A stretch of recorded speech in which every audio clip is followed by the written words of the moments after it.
இந்தியாவில் ஃபெயிலியர் ஆன ஒரு மாடல் வெளிநாடுகளுக்கு ஏற்றுமதி பண்ணுற எக்ஸ்போர்ட்ஸில் கிட்டத்தட்ட கடந்த 2023 கம்பேர் பண்ணும்போது 112% அளவுக்கு இதோட எக்ஸ்போர்ட் வால்யூம் அதிகமாக இருக்குது அப்படின்னு சொன்னால் நம்புவீங்களா? ஆமாங்க. பஜாஜோட கியூட் ஏப்ரல் டு ஜூலையில் 2023 1244 வண்டி வந்து எக்ஸ்போர்ட் பண்ணிட்டு இருந்தாங்க. 2024 பார்த்தீங்கன்னா இது அப்படியே டபுள் ஆகி 2634 யூனிட்ஸ் வந்து இப்போ அவங்க எக்ஸ்போர்ட் பண்ணிக்கிட்டு இருக்காங்க. இந்த வண்டியை பார்த்தீங்க அப்படின்னா Egypt, China, Spain, Mexico, Turkey அப்படின்ட்டு கிட்டத்தட்ட 25 நாடுகளுக்கு மேலே வந்து இவங்க இந்த வண்டியை எக்ஸ்போர்ட் பண்ணிக்கிட்டு இருக்காங்க. எஜிப்த் வந்து 2021 இவங்க ஆட்டோஸை இம்போர்ட் பண்ணுறதை பேன் பண்ணியிருந்தாங்க.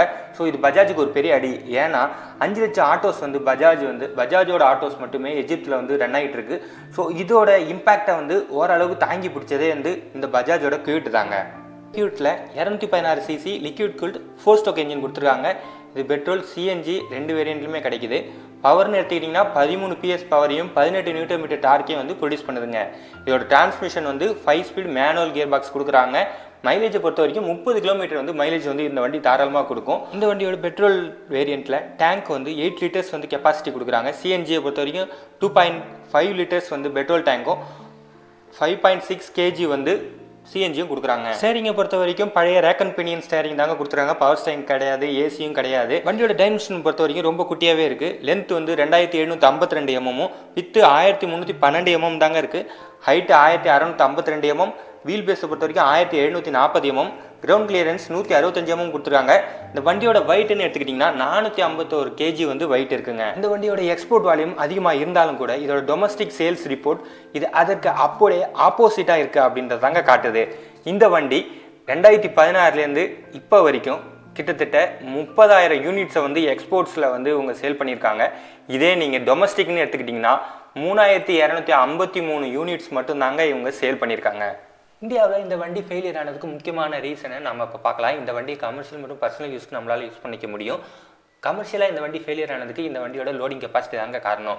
ஆமாங்க, இந்த வண்டியோட சின்னதாக இருக்கிற காம்பேக்டான இருக்கிறது சிட்டிக்கு நல்லா யூஸ் ஆகும் அப்படின்னு சொல்லி இவங்க சேல் பண்ணாலும் இந்த வண்டியோட லோடிங் கெப்பாசிட்டி ஆட்டோவை கம்பேர் பண்ணும்போது ஆட்டோவில் ரியரில் மட்டுமே 4 பேரை ஏற்றுவாங்க. ஆனால் இந்த வண்டியில் ஃபுல்லாகவே 4 பேர் தான் போக முடியும், டிரைவரையும் சேர்த்து. ஸோ இதனால் கமர்ஷியலாக இந்த வண்டி ரொம்ப பிக்கப் பண்ண முடியலை. பர்சனல் யூசேஜ் மார்க்கெட்டில் இந்த வண்டி பிக்கப் ஆகிறதுக்கு முக்கியமான ரீசன்ஸ் 3 இருக்குங்க. ஃபஸ்ட்டு வந்து இதோட ப்ரைஸ் தாங்க. 3.5 லட்சத்துக்கு இந்த வண்டி வந்து சேல் பண்ணிகிட்ருக்காங்க.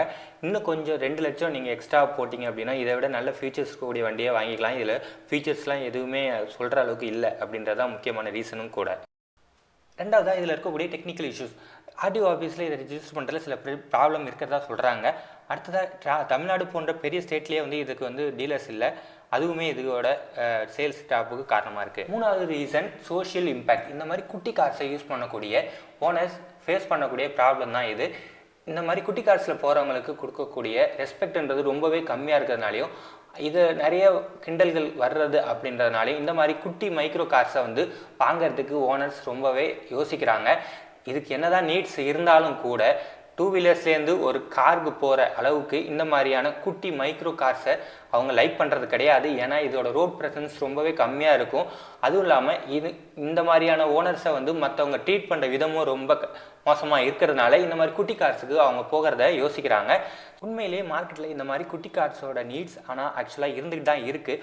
ஆனால் இது சொசைட்டியில் எப்படி பார்க்குறாங்கன்றதுனாலேயே இந்த மாதிரியான குட்டி கார்ஸை மக்கள் வாங்குறதில்ல. என்னதான் 2 வீலர்ஸில் அவங்க மழையில் கஷ்டப்பட்டாலுமே கூட இந்த மாதிரி கார்ஸுக்கு அவங்க மூவ் பண்ணுறதுக்கு யோசிக்கிறாங்க. இந்த வண்டியை பொறுத்த வரைக்கும் பஜாஜ் இந்த வண்டியோட ப்ரைஸை குறைச்சாங்க அப்படின்னா கண்டிப்பாக இது கொஞ்சம் பூஸ்ட் ஆகும், இவங்களோட சேல்ஸை பூஸ்ட் பண்ணும் அப்படின்றது எந்த மாற்று கருத்தும் இல்லை. இந்த மாதிரி கார்ஸ் வச்சுருக்கவங்கள பற்றி உங்களோட ஒப்பீனியன் என்ன அப்படின்றதையும், இந்த மாதிரி குட்டி கார்ஸ் யாராவது வச்சுருந்தீங்க அப்படின்னா உங்களோட அனுபவங்களை நீங்கள் இந்த கமெண்ட்ஸில் சொல்லலாம். ஸோ இன்னும் ஒரு அற்புதமான வீடியோவில் பார்க்கலாம். தேங்க்யூ ஃபார் வாட்சிங்.